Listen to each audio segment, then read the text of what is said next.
आज हम George S कैलोन की book the richest man in Babylon के बारे में जानेंगे।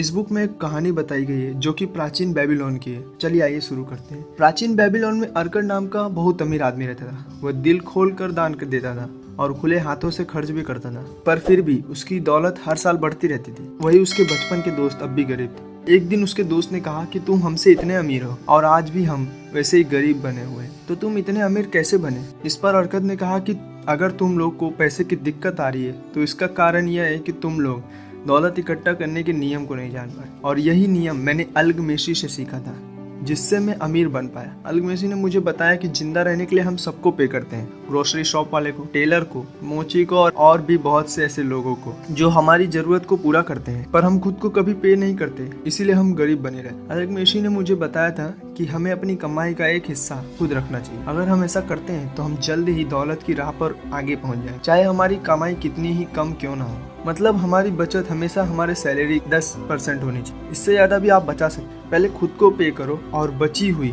कमाई से अपना खर्च चलाओ। इसके बाद अल्गमेशी ने मुझे बताया कि अपने बचत को इन्वेस्ट करो और इन्वेस्ट करने से पहले उस क्षेत्र के जानकार से सलाह लो। इससे आपका पैसा दर गुना दर बढ़ता रहेगा। इसके बाद अर्कड ने अमीर बनने के 7 सीक्रेट बताए। पहला, अपने पर्स को मोटा करना शुरू।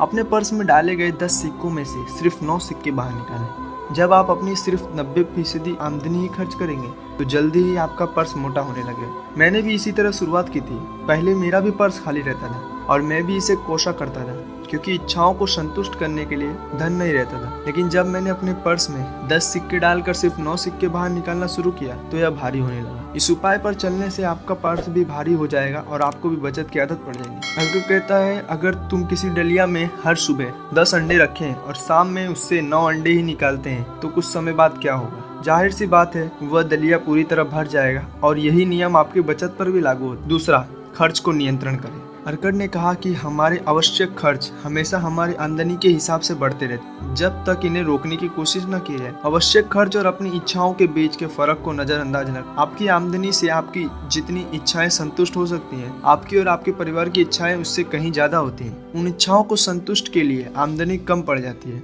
और बहुत सी इच्छाएं ऐसी रहती है जो संतुष्ट नहीं हो पाती। अपनी जीवन शैली और खर्च की आदतों के बारे में अच्छी तरह सोचें। ऐसा करने पर आपको कुछ ऐसा खर्च जरूर मिलेगा जिन्हें कम या खत्म किया जा सकता है। यह लक्ष्य बना लें कि आप जो भी सिक्के खर्च करते हैं उसके बदले में आपको 100% संतुष्टि मिले। इसीलिए आप जिन चीजों के लिए खर्च करना चाहते हैं उन्हें लिख लें। सिर्फ आवश्यक चीजों को ही चुनें। इसके अलावा सिर्फ उन्हीं चीजों को चुनें जो आपके 90% आमदनी से खरीदी जा सके। बाकी सब चीजों को उन्हें अपनी असीमित इच्छाओं का हिस्सा मान लें जो संतुष्ट नहीं हो सकती। फिर अपने आवश्यक खर्च का बजट बना ले। आपका बजट अंधेरी गुफा में चमकती मसाल की तरह आपको दिखे। आपके पर्स में कहाँ छेद है उसको सिलने में आपकी मदद करेगा।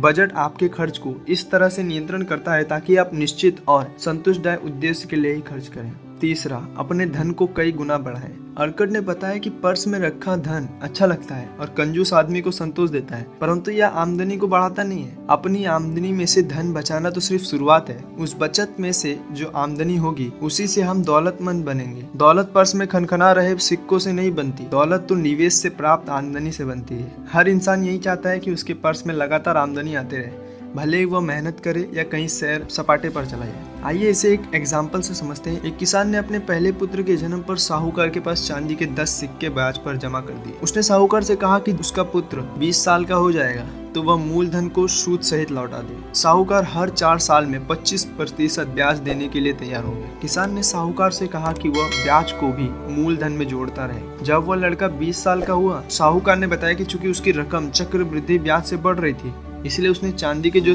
10 सिक्के जमा किए थे वे अब बढ़कर 30.5 सिक्के हो गए हैं। चूंकि उसके पुत्र को अभी धन की जरूरत नहीं थी, इसलिए उसने वह धन साहूकार के पास ही रहने दिया। जब उसका पुत्र 50 साल का हुआ तो साहूकार ने हिसाब चुकाता करते हुए उसके पुत्र को चांदी के 175 सिक्के दिए। कंपाउंड इंटरेस्ट की वजह से किसान का धन लगभग 17 गुना बढ़ गया था। तो दोस्तों, खाली पर्स का तीसरा इलाज है हर सिक्के से मेहनत करवाते रहें जब तक कि यह और सिक्के पैदा न करे, और सुनिश्चित करें कि हर सिक्के का निवेश आपको आमदनी देते रहे और धन की धारा लगातार आपके पर्स में यानी बैंक में बहकर आती रहे।